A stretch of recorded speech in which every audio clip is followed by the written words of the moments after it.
Ikan ini mati ditabrak mobil. Ikan ini tidak menyangka dirinya bisa mati seperti ini. Seorang pria lalu mengambilnya, berniat memasaknya menjadikannya makanan. Namun ketika dia menaruh ikan itu di mobil, tiba-tiba ada raungan di kejauhan. Dia berjalan perlahan ke sana. Pemandangan di depannya membuatnya tercengang.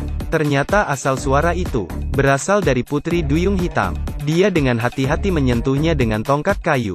Tapi Putri Duyung itu sepertinya sudah mati, tidak ada bergerak. Ini adalah ikan raksasa, pasti bisa dijual dengan harga tinggi. Melihat tidak ada siapapun, dia membawanya pergi dengan mobilnya, membungkusnya dengan kantong, dan menyeretnya ke rumah. Agar Putri Duyung tetap segar, dia mengisi bak mandi dengan es batu, lalu memasukkan Putri Duyung itu. Bekas luka di wajahnya membuatnya merasa rendah diri. Sekarang dia akhirnya memiliki uang untuk operasi, dan bisa berkenalan dengan gadis-gadis di jalan. Mengingat hal ini, seketika membuatnya menari dan bernyanyi. Dia kemudian meminum sekaleng bir. Dan ketika sedang minum, suara di kamar mandi menarik perhatiannya. Begitu pintu dibuka, dia melihat Putri Duyung itu bergerak, membuat dia ketakutan dan memaku. Sampai Putri Duyung bangun dan melolong, baru membuatnya terbangun.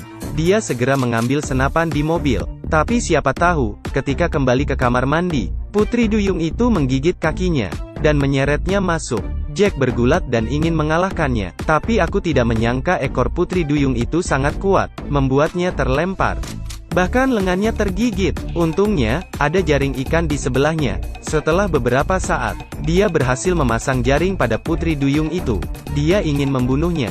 Tapi melihat Putri Duyung yang malang ini, dia tiba-tiba menyadari, ternyata Putri Duyung itu sangat cantik. Sebuah ide berani seketika datang ke pikirannya. Menunggu suasana hati sang Putri Duyung stabil, dia mengeluarkan beberapa kapas. Dengan hati-hati membersihkan lukanya, lalu menggunakan gunting, membuat lubang di mulutnya, mencegah agar dia tidak mati kehabisan nafas. Langkah selanjutnya dia menyiapkan pakan ikan. Dia membeli $200 daging di supermarket, memintanya memilih kulit babi tangan kanan daging sapi tangan kiri. Putri Duyung alergi kulit babi. Dia memberi isyarat, ingin makan daging sapi. Jack melihat dia menikmatinya. Jack tersenyum bahagia. Ini adalah Putri Duyung yang kejam. Pria menjebaknya di bak mandi dengan jaring ikan, untuk menjaganya dari depresi karena kebosanan. Jack memindahkan TV ke kamar mandi, nonton sinetron, menceritakan kisah TV. Putri Duyung melihat itu dan tampak bingung. Tidak lama kemudian Jack tertidur bersandar di bak mandi. Duyung itu menatap lehernya, seketika memperlihatkan giginya yang tajam. Sebuah suara tiba-tiba membangunkan Jack. Dia melihat seorang pencuri, dan ketika dia melihat wajahnya, tidak disangka ternyata pencuri itu adalah teman baiknya John. Kelihatannya pencurian itu gagal. Seketika pencuri ini menjadi perampok, mengancamnya untuk menyerahkan uangnya. Jack kesal dan menggertaknya kembali. Namun John tinggi dan besar. Dia tidak mungkin mengalahkannya. Untungnya, Putri Duyung membuat suara, menarik perhatian John. John curiga ada seorang wanita di rumah. Jack segera mendorongnya pergi. Begitu pintu terbuka, dia melihat Putri Duyung di bak mandi. Matanya langsung lurus, mulutnya terbuka lebar. Ini Putri Duyung. Bahkan ekornya saja dijual dengan harga tinggi. Jack tidak setuju, berkata dia akan mengirimnya kembali ke laut. Tidak menjualnya, tapi kamu tidak boleh memeliharanya. Dengan bantuan John, mereka membuat sebuah kolam raksasa. Jack memintanya merahasiakannya, tidak boleh memberitahu siapapun tentang ikan duyung ini. John pun menyetujuinya. Putri Duyung akhirnya lepas dari belenggu jaring ikan, berenang di dalam kolam. Di malam hari dia mengeluarkan 2 kilogram daging, menyiapkan steak mentah dan matang. Setelah membuang mentah di kolam ikan, dia berbicara tentang masa lalunya yang tragis. Ternyata dia dulunya adalah pria tangguh yang terkenal, membunuh ribuan hiu dengan tangan kosong. Tapi sayang sekali Tuhan berhendak lain. Kecelakaan tidak hanya merusak wajahnya, juga merusak organ pernapasannya, membuatnya benar-benar hancur. Hidup mengandalkan oksigen. Entah apakah Putri Duyung itu mengerti atau tidak, dia hanya menatapnya dengan tatapan aneh. Tiba-tiba ada ketukan di pintu. Ketika Jack membuka pintu, seorang wanita berdiri di luar. "Sayang, apakah kamu mengenaliku?" "Saya Putri Duyung." Jack tercengang.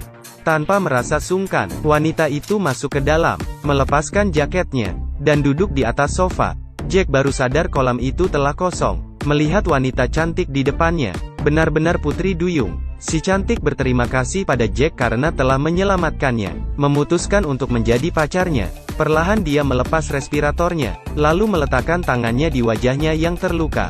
Dan sesuatu keajaiban terjadi. Bekas luka di wajah Jack hilang, berubah menjadi pria yang tampan. Dia mendekatkan wajahnya dan menggigit bibirnya. Adegan selanjutnya agak kejam. Kita lewati saja. 7 hari telah berlalu. Jack merasa lebih kuat. Putri Duyung menatapnya dengan wajah kagum. Sekarang dia merasa seperti dia bisa membunuh seekor sapi dengan satu pukulan. Saya hiu tua. Seorang pria tangguh. Dia mengambil 2 bir. Akan minum-minum dengan si cantik. Namun, saat itu juga, beberapa mobil tiba-tiba datang. Dia segera berpakaian dan keluar memeriksa. Ternyata John membocorkan. Mereka memintanya menyerahkan ikan itu, lalu mereka akan membagi hasilnya. Melihat mereka banyak orang, Jack menolaknya. Dia meminta mereka menunggu di luar. Dia kembali ke rumah dan membawa Duyung keluar. Tapi penonton tidak akan menyangka akan terjadi. Jack benar-benar menembak mereka, mengancam mereka agar pergi. Dia tidak berani menembak kita. Melihat keseriusan Jack, mereka terpaksa pergi dengan putus asa. Setelah mereka pergi, Jack bergegas masuk ke dalam. Sayangnya Putri Duyung sudah kembali ke dalam kolam. Dia bertanya pada Duyung apakah dia ingin pergi bertualang. Dia sudah lama tidak mencium bau laut. Sambil berkata, dia mengeluarkan tangga, memanjat naik ke atas, meraih tangannya, ingin membawa Putri Duyung ini pergi dari sini. Dan ketika Duyung menyentuh tangannya, tapi Putri Duyung tidak naik bersamanya, melainkan dia menarik Jack masuk ke air. Melihat kedua mata Putri Duyung, matanya terlihat sangat menawan, pikirannya penuh dengan kenangan mereka bersama.